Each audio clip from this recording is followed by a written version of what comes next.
Hello. Welcome. How you doing? Honey, I am doing amazing. I am in the land of the living. How are you? You know what? You just got me amped. Yes. Come on now. Come on now. Yes. Come on, be here, first of all. Give us life, will you? Come on. Just a little light. You doing it, honey. And look at us. Come on, Black. We doing it. We are. We do what we were doing. The red and black vibes coming on. Come on now. We were in tune. Yes, we were. How are you doing on today, though? That's the real question. I am actually, you know what? That was good and churchy. I needed that in my life. I haven't heard that in a little while. Thank you for that on today. Come on now. I got you. I needed that just a little bit in my soul. Thank you so much. Yes, on today, I am doing well on today. Can I give my testimony? Yes, you can. I want to thank God for the activity of my limbs. I want to thank Him for a right mind, putting food on my table. I want to thank Him. Oh, yes, Lord. I want to thank Him. The food is limited now. Come on. So we can't take it for granted. We got to thank God for the food, okay? There was a bunch of us who was not saying our grace before. But now with this whole thing going on, we like, thank you, God, for this food, because I don't know when my last is going to come, God. I thank you. Child, you don't know what's going on with that meat at Tyson, so you better pray. Listen, go meatless if you can, all right? If you can, I'm just saying. If you can find a way. Hello. That's the real problem. That's the real deal. Listen, I am just honored. I want to say hello to everybody who's watching. I am so honored to be in the presence, y'all. Now, he's all things above, but I want to call him the love doctor, okay? I've been getting tagged that recently. You know, I say love coach. I keep it humble. But, you know, I do all right. I just let me brag for you. I'm just trying to help people. Well, thank you. I'll take it. But it's not about me today. It's about you and being JazzyB for real. Yeah. That's what you said. For real. Tell me what makes you so real, JazzyB. I really feel like what makes me so real is that I'm not trying to be anything else than what God created. Yes. I really feel like, come on, bun, messy bun coming down, but it's all good. That's natural, right? That's what we do in the heart. We're real here, so Yes, too real, and I live and I love it. So yeah, I feel like what makes me real is just that I've been through so many things. Yo, when I tell you every single thing you can think of, and I'm only 27 for the record. So I've been through so much, and I really feel like a lot of things that I went through, it molded me and it humbled me into this person where why would I want to be anything or anybody else when I know that I can keep it a buck with people and be able to turn the industry into the ministry for real, for real. The industry, I saw that. The industry into the ministry. So tell me how you are able to turn the industry into the ministry to make something happen, to glorify God and do the things that you know are amazing in your life. Tell me all about how you're able to do that. So I pretty much feel like there was a quote that naturally came to me that I feel like summarized what I mean, where it just simply says, I was not created to entertain the world. I was created to change the world in an entertaining way.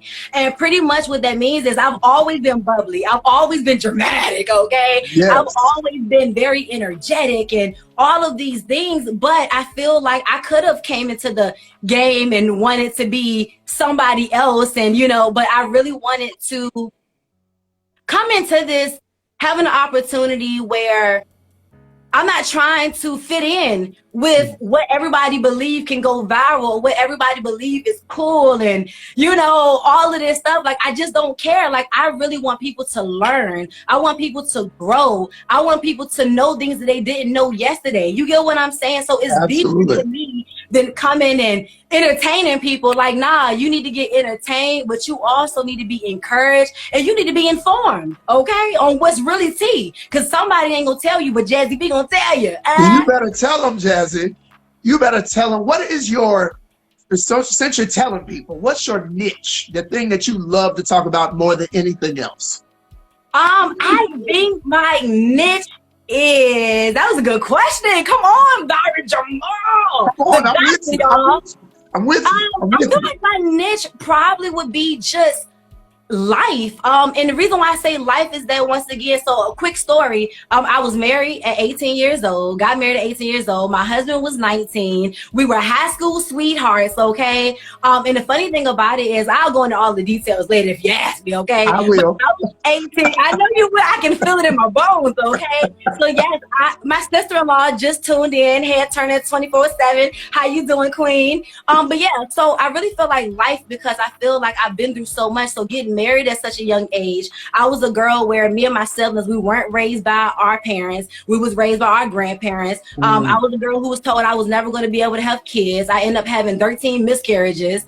I know what it's like to lose a parent. You know, I'm relatable. So I feel like my niche is just life in general. Like, I've been homeless before. You get what I'm saying? I've lived with other people before. I've been through so much. So my niche is life. It's life, like what you go through. I want to basically show people that it doesn't matter how effed up or messed up your life is.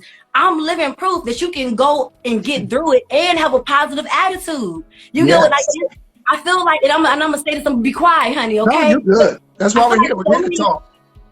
Thank you. I feel like so many people go through so many things, and when you're going through things, I feel like a lot of people get depressed. A lot of people start feeling like, I can't go on no more. A lot of people start feeling like, yo, how is this person doing this and doing that, but I feel like I'm here. And you start getting in your head and in your mind, and I just really feel like you need a person like me that's gonna breathe some real good breath in you and tell you, like, look, shawty, you okay. I done been here. It's not gonna always be the high. It's gonna be the low that's gonna take you to the high. You get what I'm saying? So that's my niche, if you will.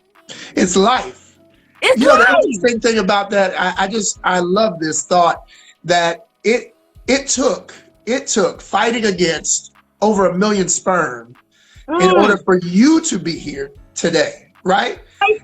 And nobody ever says, oh, I'm so sorry you had to struggle so hard to be born. You know, because struggle is natural. Struggle is revelatory. Struggle is what makes you who you are. And so I don't need to say, I'm sorry that happened, that you became.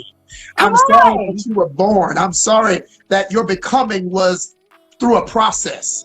So I am so glad that you realize that through your miscarriages, that through the pain and adversity and the loss of finances and all of those things, that you realize it's not an attack, it's finance. It's development, it's becoming, it's the journey of who you are and the discovery of the greater version of yourself. And so I am glad that you are clear on that today. And for whoever's watching, you need to replay this and hear her say that again, because that is the truth about life and living, that you have to understand the person you are is going to go through processes all the rest of your life. It's not an attack. Stop thinking you are attacked by some unseen enemy. It is the process. It is the journey. It is the becoming of who you are. So thank you for that. And start telling yourself, every time you start going through the process, tell yourself, okay, I got to go through the process before I can get to the prize. So many people want the prize right off the rip. It's no fun if you automatically get every single thing you want every single time you ask for it. No, you got to put in some work. So now when I get that thing, I can say, wow, I can enjoy it. It's a difference. But Byron, let me tell you something. If I had an organ, then you see I got a piano behind me. Had I had an organ, though, you would have took me out there. Woo! Come on. Okay. Come on. I'm just saying now. I'm here with you right now. We vibing right now. We said the Bible's going to be right. Come on now. Yes. I'm with you. I get it. I understand. You know, I've been in the spaces and I know that transformation's ugly, that becoming is not easy, that the caterpillar to the butterfly phase is nasty, that it's not beautiful. It is, there's nothing beautiful about becoming, that it is the ugliest goo, that a baby coming out does not look pretty. And we only think it looks pretty because it became. And it is once it becomes that we think it's pretty, but the coming out process, there is nothing pretty about the becoming process. But you have to focus on the process more than the becoming, because if you don't take care of the process, then you will never become. Now listen, I'm from Dinwiddie, Virginia. Where I'm from, we take our shoes off and we'll throw it if it's too good now. Now, Byron, I'm telling you, you speaking some real stuff, and I want people to really understand. And you know, people learn in all different ways. So for the people who didn't understand it the way he said, let me translate it for you. Translate. If you ever known anybody, honey, that is natural, who wanted to lock their hair up, whoever wanted to grow a big fro, it's called an ugly stage that you have to go through before you can get to the locks being down your back, okay? There's an ugly stage that most of us fear because we're like, I can't go out like this. Honey, give me a wig from the store. I need something, a scarf, anything will do, but just don't let me be ugly when I go out here to the people. But that's the phase that you have to go through because, baby, I guarantee you within 6 months to a year, listen to the numbers, within 6 months to a year, you're going to get every single thing that you didn't even know you was going to get because you was too fearful of going through the ugly phase. So all I'm saying is, don't be afraid and don't be discouraged. Don't feel depressed because your right now is not going to be what is. Don't get caught up in that because you're just here for right now. It's only temporary. You feel what I'm saying? Temporary. Woo. Come on now. And we can tie it to relationships. Even in relationships, so many of us, we get so caught up in the bad part when things aren't good, when the intimacy is not right, when your man just ain't acting right. You know, when all of the bad things is going on, he done gained a little too much weight, or maybe even you. When all of those things start coming up, what happens? It's the bad part of the relationship. And so the easiest thing to do is to say, this ain't who I fell in love with. I ain't married no fat. I ain't married no. He don't want to work. He don't want to do no work. He just lost his job. How about we start giving a little bit of grace in relationships and in marriage and in friendship even? You get what I'm saying? But it's the ugly phase. You got to go through the ugly phase to even appreciate, not to get to, but to even appreciate the good times. That is a whole story right there. You have to go through it to appreciate it. Do you understand? Like I was saying this came to me like the other week. I was on an interview and I thought about, somebody asked me about how do you have unconditional love? And so I said that, have you ever bumped your toe? Let's say you were getting up in the middle of the night and you bumped your toe in the dark on something. Did you disown yourself because you bumped your toe? No. Why? Because you understood that you were worth more than the pain that you inflicted because of your own issue, right? So your unconditional love kicked in, that you are greater than the offense. I live. So if you're talking about loving somebody else, you got to believe that whether they got bigger, whether their hair got nappier, whether they're not as clean as you hoped they were, that they are greater than the offense. Greater than the point about process. When you stub your toe, the ultimate goal is that you learn the lesson not to do it again. But in order to get to that lesson, the pain has to process out of your body.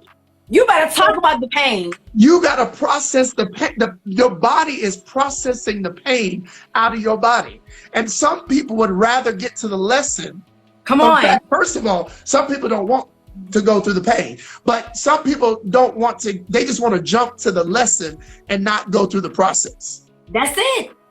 But then eventually, this is the way life works though. The way life works, whether you learn that lesson today or tomorrow, the way my God works and the way life goes, you gonna learn that lesson. It's just like I always say, come on, I always say God is the ultimate GPS. And what I mean by that is, you know, they say, you know, coming to America, he sits high and look low. But not only just that though, He knows the direction off the rip. There's no such thing as, have you ever been in a car with somebody and somebody like, oh my God, I know the right way. I don't need no GPS. I got it. And then they start taking all of these different ways. And next thing you know, you in traffic. You got construction ahead. You got all of these things. And why do that when you can listen to God that's going to tell you already in advance, don't go this way. Don't go that way. This way right here is much quicker. But a lot of times we don't listen. We don't That's listen. so true. And that is a good point. And one of our viewers actually made a comment about the unconditional love space I was taking the conversation in, to broaden the conversation to like cheating and fighting. Now, I say that for that because I want to get your opinion on infidelity and things of that nature. Okay. But when it comes to that, for me, I immediately say you can actually deal with anything until you get tired. And that is when you know it's over, when you are tired. When do you fall asleep? Come on. When your body's tired. Yeah. You don't normally fall asleep unless you're tired. Your body's telling you it's time to let go because you're tired. So you have to know when to end something. There is a separation between you being tired and not loving them anymore. You can be tired and still love them. You can be tired and still appreciate them. You can be tired and still appreciate things about who they are. You can have both at the same time, but you got letting go and not loving are not separate. They are completely, they can be tied together. You can love them and leave them at the same time. So what do you think about that, Jazz? I think you said a mouthful. Can the church say amen? That's the first thing. Can the church just say amen? Okay. So what I'll pretty much say is this. I definitely feel like love can be unconditional. The only time I personally feel like, first of all, when I feel like unconditional or not, it's time to go, is if you're being beat on. If you're being beat on, hit on, you in danger, something like that, that's the only time I say get the hell out. Not the heck, but the hell. Get all of it out of there, okay? Right, because that's not the relationship for you, okay? Yes. However, when it comes to infidelity, I feel like that's something a little bit different for me personally. Right. When it comes to infidelity, I've been married for almost 10 years come next year, okay? And like I said, y'all, I'm 27, okay? And that don't happen often. You get what I'm saying? You don't hear about a lot of, especially these days, not just any kind of married, but happily married. You get what I'm saying? We've been through more downs before we even been through the ups. And so this ain't no little, oh, they're in the honeymoon phase. No, we done been through that. What John Legend said, we're past the infatuation phase. You get what I'm trying to tell you? It's the real deal now. Okay, so to answer your question, I do believe that it can be unconditional. I've been through it myself. I really feel like it can be unconditional when we start doing the one thing that God does for us. Give your partner grace, okay? Grace, okay? Let's say it one more time. Grace. Grace. Right, okay? And it kind of goes back to what you were saying earlier when you stump your toe. Okay, prime example. We every single day, some kind of way, whether you realize it or not, you sin, right?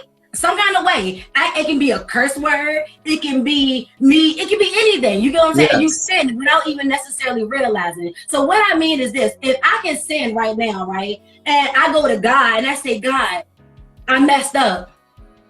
I want to do better. I can do better. I just need another chance. Do I want God to be like, hell no, you done messed up too many times. I'm tired of it. You ain't doing it no more. I'm done. No, you can't get it right. I'm over it. We don't want that. We don't want that.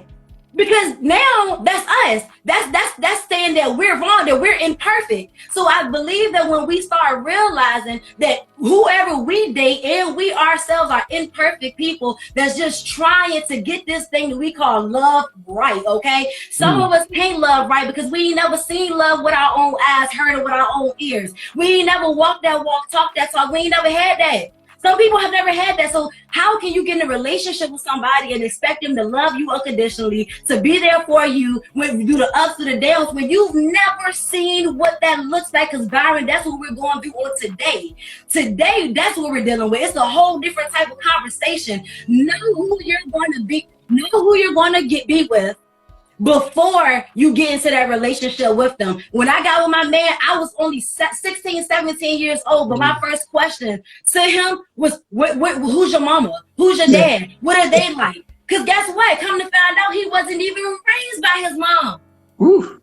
So a lot of the things that I end up going through in our relationship, and this is the reason why I'm tying this back into the unconditional love. Y'all, I'm sorry, I'm blowing up out here, y'all. People calling me every second. I don't know what's tea right now. What's going on? Let me go ahead and block this. There you go. That's what I Yeah, have. my apologies about that. Hold on. But no, I basically said that we went through so many things, and the reason why I was able to give him grace, the reason why I was able to have unconditional love for him, despite him not even being the man that I originally thought that I married. You get what? Because we're young. You get what I'm saying? I had this vision of marriage. You know what I'm saying? I had this vision of love, of life, and all right, Mariah Carey, vision of love. Yeah, I had it. I had the whole fairy tale thing mapped out. You get what I'm saying? So to have all of that mapped out and then to experience some of the things that I experienced in my relationship with my husband was devastating. But once again, I was able to give him unconditional love because I had to think about it for a second. I am who I am because of what we talked about earlier, everything I've been through. He is who he is because of everything that he's been through. So in order for me to love you unconditionally, that means I have to, first of all, know who you are. If I don't know where you come from, how you was raised, how you was brought up, I don't even know who you are. And you telling me all I know is who you are today. That ain't good enough for me. I want to know who you was yesterday, a few years ago. Because if something pop up, I don't want to say, oh, he acting different. I want to say, oh, he's acting is exactly who he really is. He's showing me his real colors. Know who you're dating so you can date them unconditionally. Because what happens is you have an opportunity to learn them and love them. You get what I'm saying? Learn them and love them at the same time. That is so true. That's one of the 4 keys that I talk about with relationships is about learning. You have to be completely in a space of education with your partner. The moment you think you've mastered them, you lose them. The moment you think you got a handle on them, you lose them. It's like the parent that takes their child out to the mall and they just like, my child will be fine. They'll stand right beside me. And then because of that, they're so confident that they know the child will be there that they take their eyes off of the child and it wanders off and disappears. Ooh! And so a lot of us wonder where our relationships went. And the reality is they went into a space where our confidence lost them. I want to know, can we be friends after the live? We can. Because I need to be able to talk to you all the time like this, okay? I'm here for it. You speak, oh my God, you speak so amazingly and everything you say is just right on point. I just feel like what you just said couldn't have been said no better than what you just said. Like, why would I dare chime into that? What's the next question? Because that was amazing. Like, what's next? Is the curtains closing now because you finished the show? You know what? I'm not with you right now.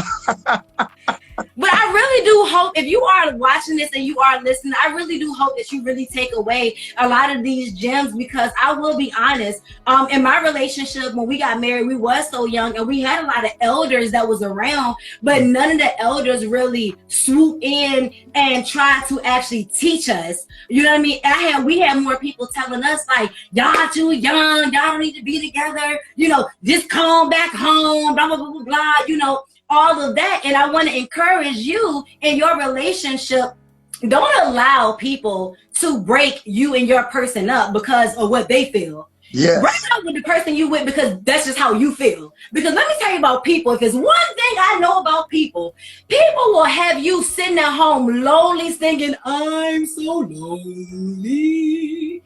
Because am I speaking real, Byron? Please. You are so on it. You go on. You're doing good. People will do that though. People will make you feel like you should not be with this person. You deserve better. But then when you leave to try to find better, you ain't got nobody in your corner rooting you on, helping you put your makeup on, helping you put your eyelashes on, telling you, go, girl. But the same way they was there telling you to leave, girl, they're not going to be there every single time. So that's why I wanted to say, don't allow your friends to make you leave your relationship. And not only just that, don't even allow all your friends in your relationship. Can we talk about that? Talk about that.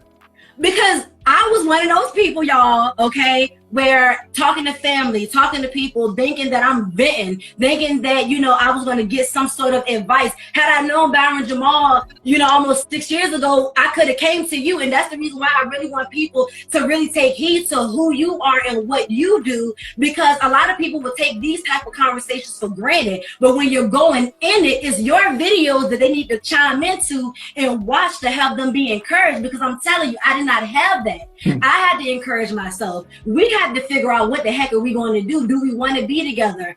How do we stay together? Now there's infidelity in a relationship. How do we get back to the intimacy? And I want people to know that nothing is impossible. The word impossible says impossible. So if that don't tell you nothing, I don't know what else to tell you. You get what I'm saying? You're going to go through things. Do not leave. Don't allow nobody to be all in your relationship, because what happened is you didn't tell Byron. I done told you, my man cheated on me, y'all. I done found him in the bed. I done did this. I done found this, all this stuff. Now I done told you, right? A few days later, he done took me out to eat. He done made me forget all about what he just did. Now, I ain't talking about me in real life. I'm just saying, this is why you don't tell people, because what happened is you tell people now you done got over it. You and your boo, y'all that good bosom buddies and all of that good stuff. But now everybody remember what you just told them. So now your family, your friends is hyped up like, nah, you need to leave him. He don't deserve you. You don't need to be with him. Y'all relationship ain't this, ain't that. So real. When all you wanted to do was vent about your man, vent about your girl. You ain't want to leave him.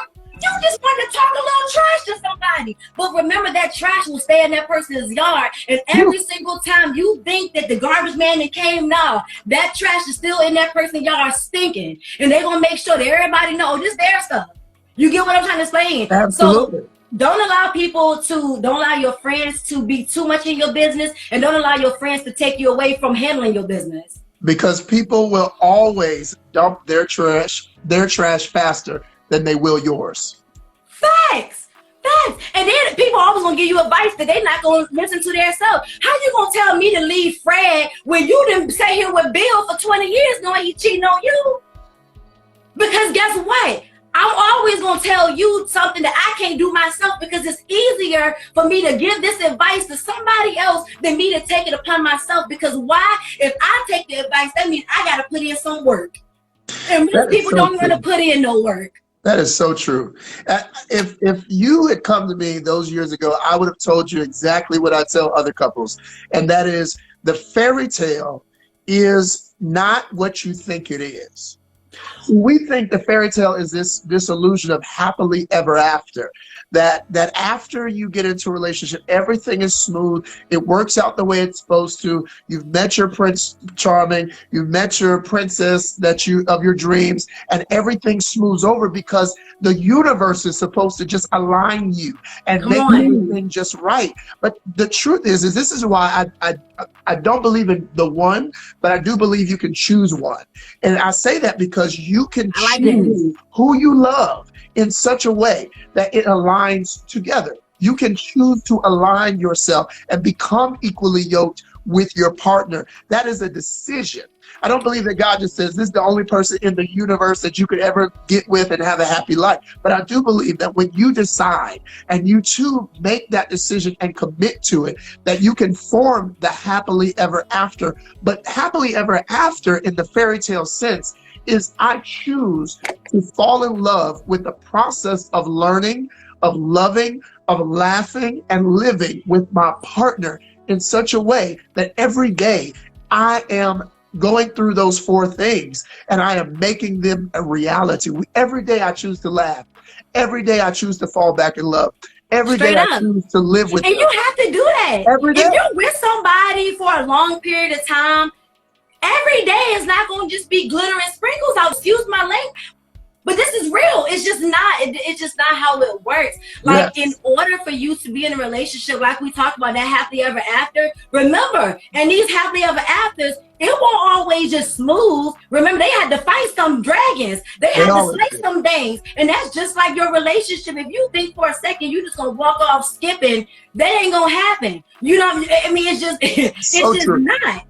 But the reality of it is that there still can be a happily ever after. And I think that we're living in a world right now of 2020 where everything you listen to, everything that you see is talking about how marriage and things like that is just a piece of paper. Relationships don't matter. I can be with you. I don't even, everything's about cheating. Everything is about the negative stuff. And I'm reminded of a time back in the day, right?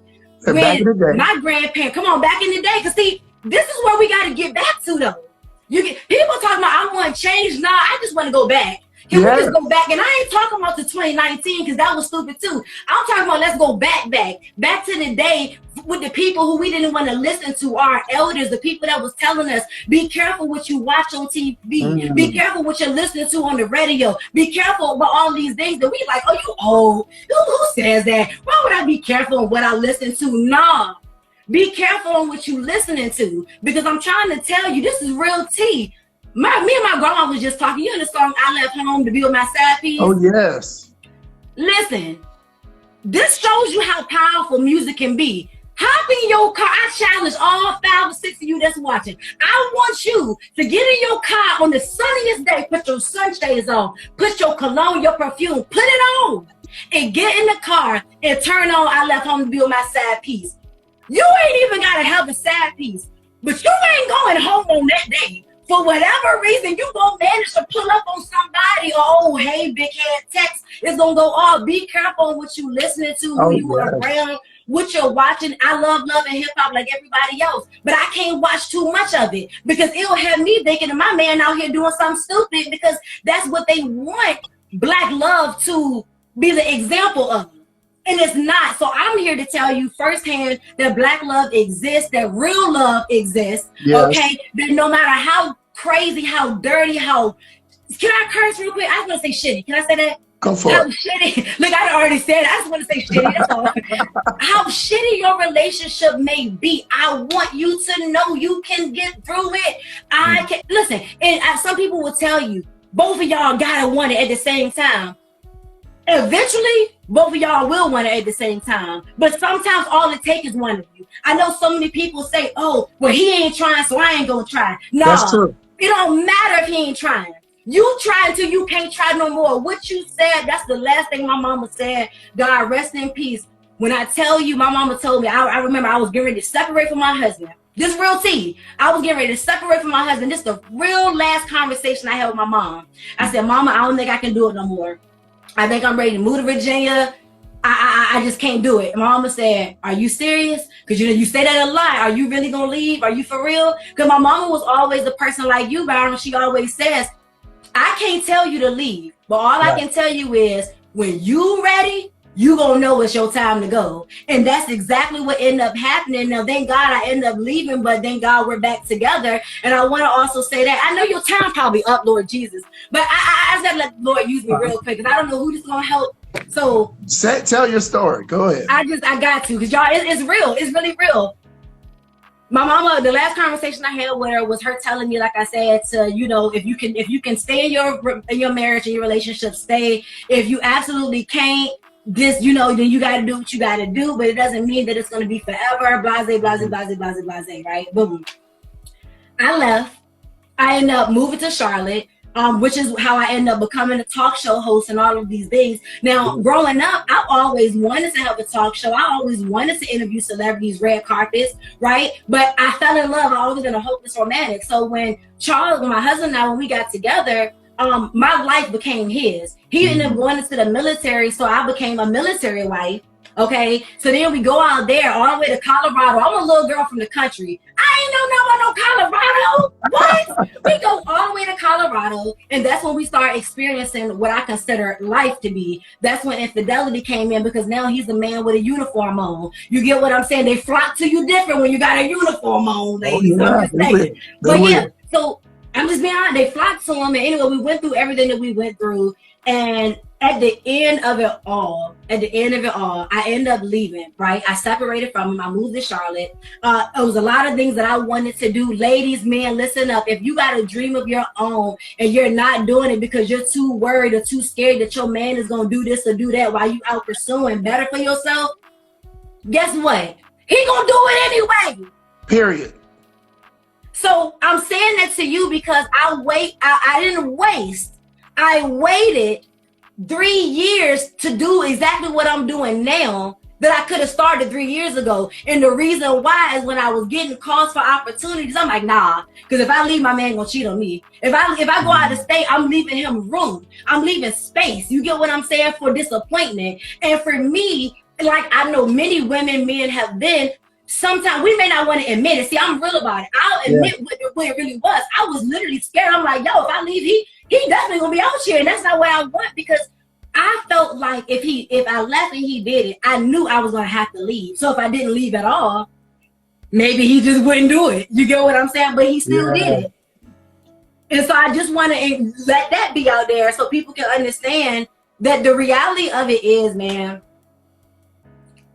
the reality of it is, at the end of the day, your relationship is your relationship. You cannot judge your love level or where your relationship is off of looking at other people's relationship. You can't say, oh, well, my mama, man, cheated on her, my stepdad cheated on her, and she left, so I got to do the same thing.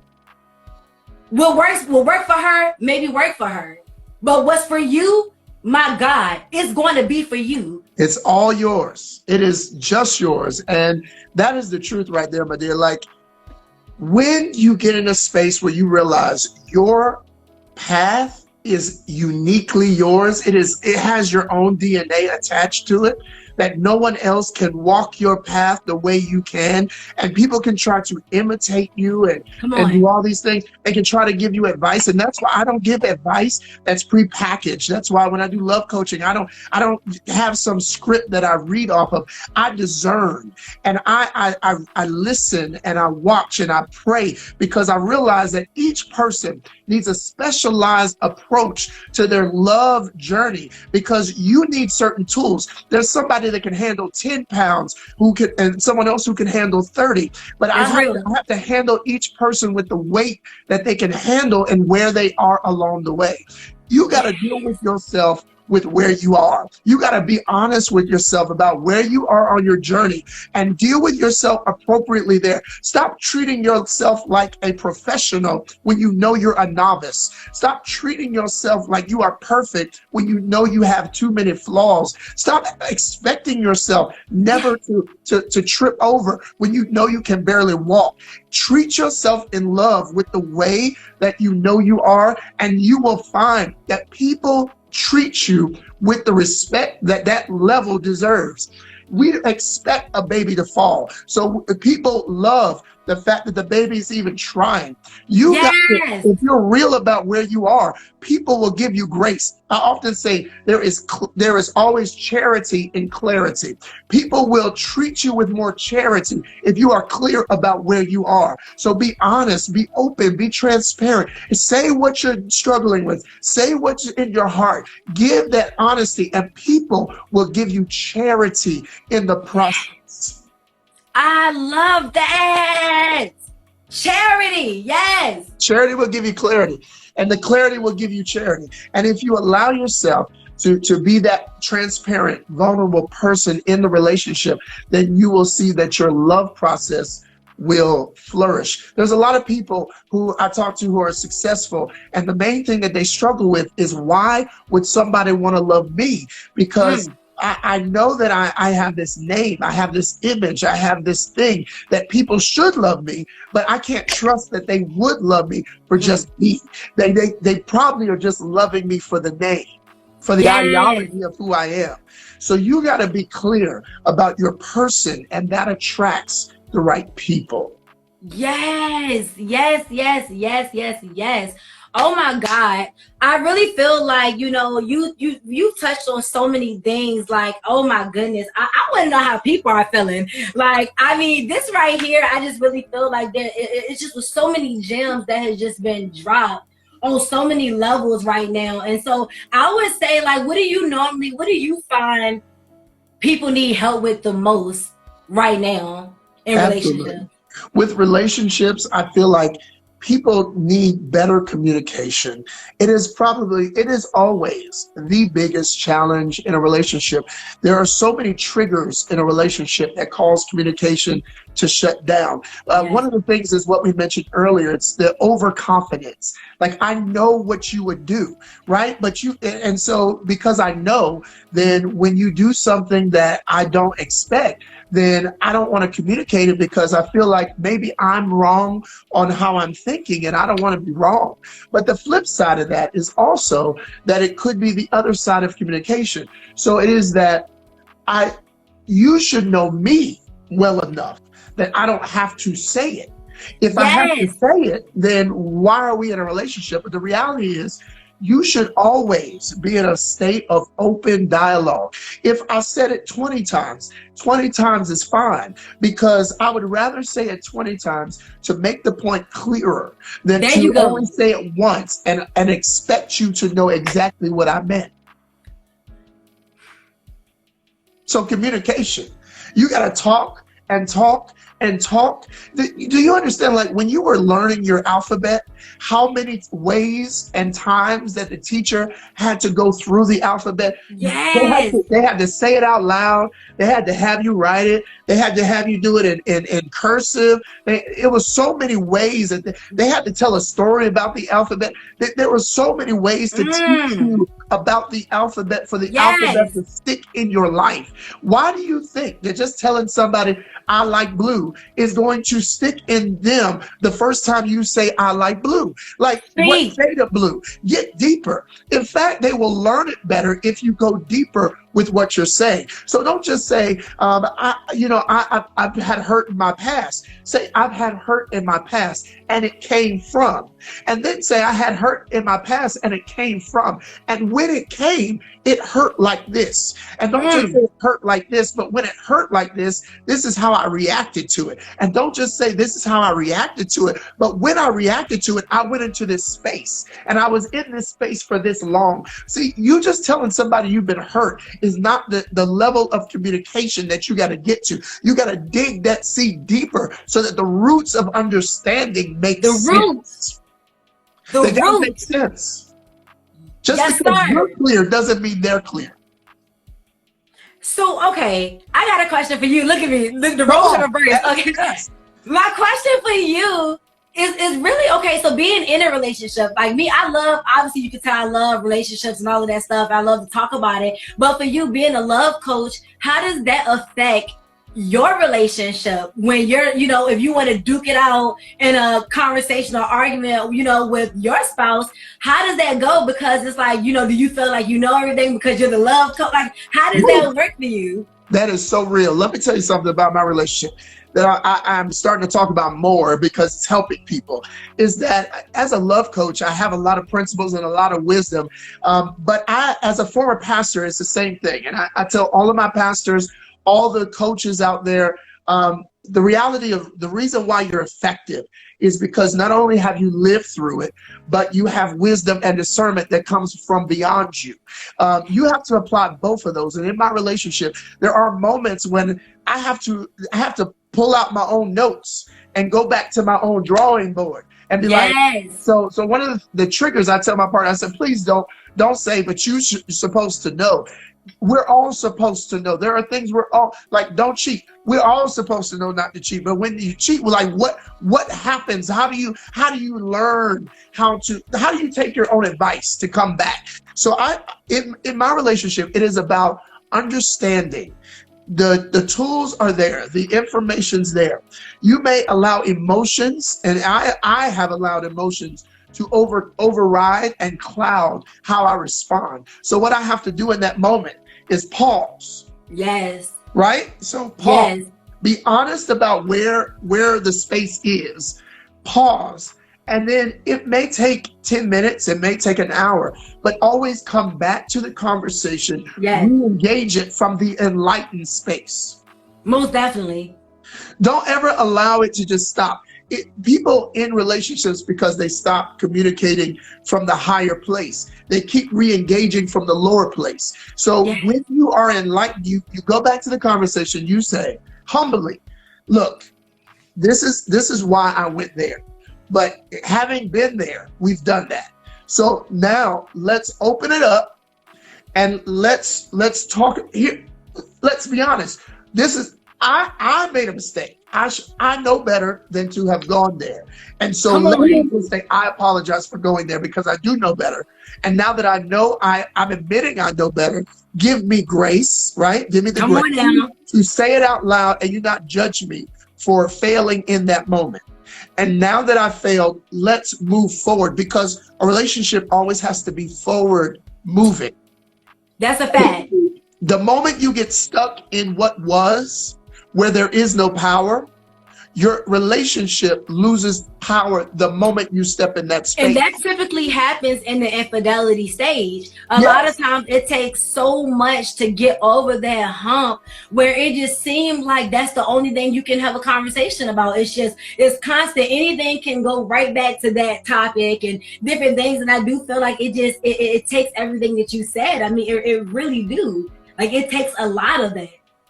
It takes a lot more energy to recycle something that has already been than to create something new. That's a fact.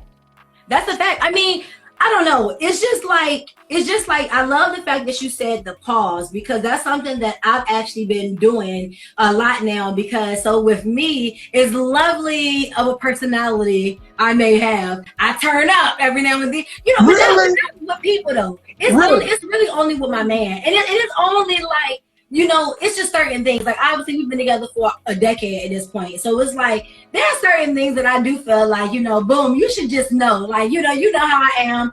I know how you are, exactly what you were already saying when you named the people. That's how I am. I'm kind of like, I'm learning something. This was my year, 2020, of being comfortable with being uncomfortable. And what that means is I have a bad habit. Darren Brand and Tyler Chronicles had even told me, they was like, yo, you apologize a lot. And for me, I'm the girl. I'm always like, I'm sorry. Oh, look, I'm sorry. You know, but it's not even like I'm trying to overly apologize. It's just how I am, right? So I said that to say that I told myself that there's going to be certain things that I'm going to change. One of the things is I'm not going to, the way my heart is, sometimes, you know, I will say yes, even when I want to say no, you know, little things like that. So I pretty much have put myself in a position where I'm like, all right, you're going to be comfortable with being uncomfortable. Yes. So what that means is, okay, I'm sorry. Okay, but what that means, just to let you know, my husband, he's walking into his passion now. He's been supporting me with every single thing I've done, y'all. I'm talking about, I go to LA, I go to Atlanta, I go all over before the coronavirus, okay? And I would literally come back home. I'm talking about my man got the house nice and clean as usual. Our son is all the way together. And just for the record, if you missed the beginning, I had 13 miscarriages prior to having my son. I was told I was never going to be able to have a kid. That's not for you, Byron. That's for whoever missed that part at the beginning. I want to let you know, because for whatever reason, I got to be obedient. If you are struggling right now trying to have a kid, you're probably crying right now, and it's okay. We feel you. We see you. It's all right. I was one of those people. I was literally 12 years old when I was told I was never going to be able to have a child because I had what's called fibroids, a tumor on my uterus, and they told me I wasn't going to be able to have a kid. And just like I said, it's for whoever this is supposed to be for real quick.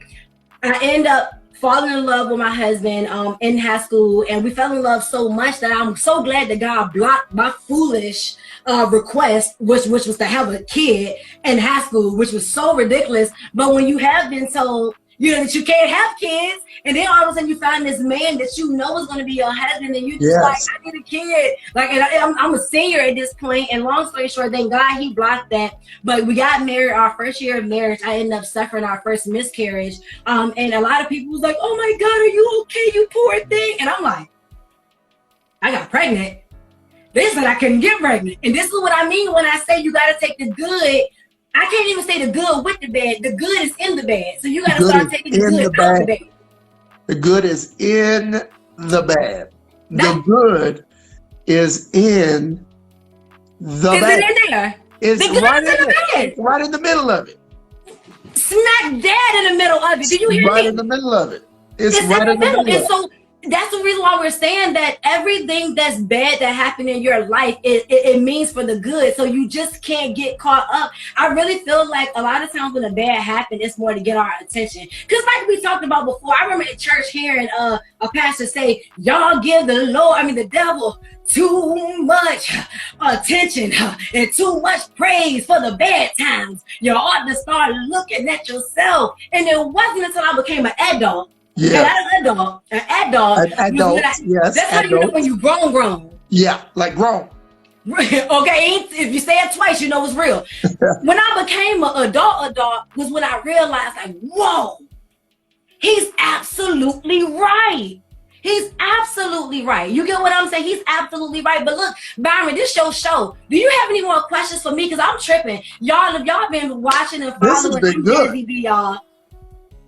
This has been good to my life right here. Actually, as I do want to ask you a last question. I want to really dive in to what it is that healed your relationship when you went through that situation. That'll be our last one for somebody who is struggling right now with any kind of issues in a relationship. I think that will help be a powerful moment if you share that with us. I definitely will, and I'll be very transparent. Would help me heal in my relationship after being cheated on multiple times in that relationship in the beginning. And this is the first few years of our relationship, y'all. I had the best boyfriend in the whole wide world, even a better fiance. But baby, when we got married, the uniform was on. So I only knew him as the 16 to 18-year-old high school that never left Dinwiddie, Virginia boy. Yeah. But then when we got married and now we're in Colorado, now I got introduced to the now 19 going on 20-year-old man that the military has produced. So what helped me heal was, one, knowing who I married from the get-go. Like I said at the beginning, for anybody who missed it, you got to get to know who your adult man or woman was as a child. It's very, very, very pivotal. And if you don't know what pivotal means, it means important. It's super duper important, okay? Super duper. To legit know who you're dealing with. So one of the things is, my husband, like I said, he did not grow up where he was with his mother. So now that's boom. The biggest thing, the first person who's supposed to love on you, show you love, all of those things is now absentee, okay? So that's a major part of his existence that's missing now. That love, that affection, that attention, that how I am and how he get to see me be with our son. He missed all of that. The second thing is, and I'm bringing this all to you so I can wrap up how I heal. So the mom situation was gone. We were high school sweethearts. I had experiences. I had been in relationships. I always been a relationship girl. He wasn't. He was just the guy that everybody was friends with, the big teddy bear, okay? So it was like when we got together already, and I know some people may not understand this, but this is just honest. I knew that if we was to get married, when marriage came into the play, that one day it was a great possibility that he could step outside our marriage. And I knew that it wasn't going to be because he just didn't love me or whatever. In my heart, I knew already what I was getting into. You got to be very aware, and you just got to be smart. You can't feel like you're being bamboozled or tricked. You got to be aware on what you're signing up for. I signed up to get married to a man that I had been his first everything. I was his first everything. So take a man who was just everybody's big teddy bear, their friend, their go-to fake boyfriend, but you know, you're not really dating him or anything. So now you got this man who never had attention before, but happened to pull a baddie, if I do say so myself. But I mean, you know, that's just that. But then he goes to the military, but now he got this uniform on, he got money now. You know what I'm saying? It's just that he's a different person. You get what I'm saying? So I said all that to say that there were certain things I went into this expecting or knowing that there was a possibility that it could happen, but praying that it wouldn't happen. Okay. Right. So once those things started happening, I went through every stage you could think of. Ladies, if you're at home, I wanted to kill him. I wanted to stab him. I wanted to shoot. Anything I can do, like to physically hurt him the way I felt like my heart was being crushed at that moment was what I wanted to do to him, to be quite honest.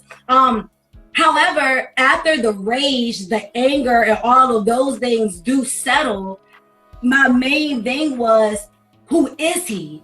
Who is he? Is he the person that got a cold heart who just didn't care about what he did to me?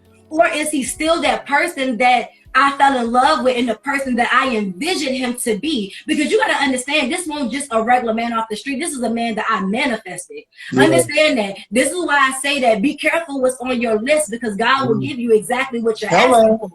Okay, and if you seen that on Shade Room when they say what I asked for and what I got, how it's always like a funny picture. Take that and think about it in a relationship level. I asked for a man with muscles, but then I end up getting a man that wanted to beat me. You get what I'm saying? Right. Be careful what you're asking God. How you asking what you asked for. That's so true. Be careful. So when I asked God to give me a man that wasn't ran through, when I asked God to give me a man that was going to love me, that was going to be a gentleman to me, that was going to open up doors, a man's man that will be able to fix things, that will be able to do, he gave me exactly that. But he didn't give me, like I said at the beginning, what was the first thing I said? That I didn't want no man that was going to be ran through. He gave me a man that had never had any other experiences but besides me. But then I get married and I had to experience that. But what? He was still a man's man.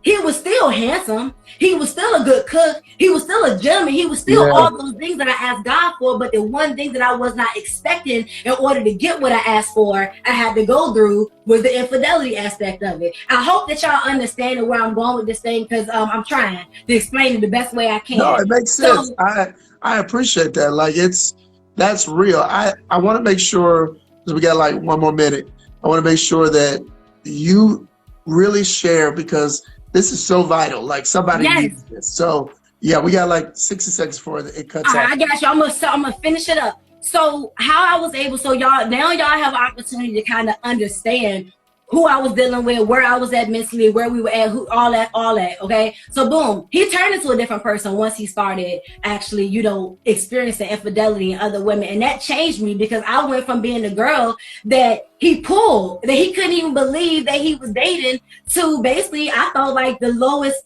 pole on the toe, if you will. You get what I'm saying? Like, that's how I had felt pretty much. And so pretty much what I ended up doing for myself was I stayed until I was tired. I continued to fight the good fight. What I did do in reverse, I know a lot of women, as soon as you find out that your man is doing something, you immediately start treating him like crap. I did the opposite. I started treating him even better. And let me explain to you why, because it was healing for me. I knew in order for me to leave and not look back, I had to give him everything I had. So I knew that when I left, I can honest to God say I did everything I could. And I also wanted him to remember. See, ladies don't think sometimes, well, people don't think sometimes. Don't let the last memory of him was you breaking up all his stuff. Nah, let the last memory be you making him a good meal. You having a house smelling and looking all good. Because what gotta happen is he got to know what he gonna miss. If you breaking up stuff and you tearing up stuff, he gonna have good riddance. Lord, don't send me no more crazy girls.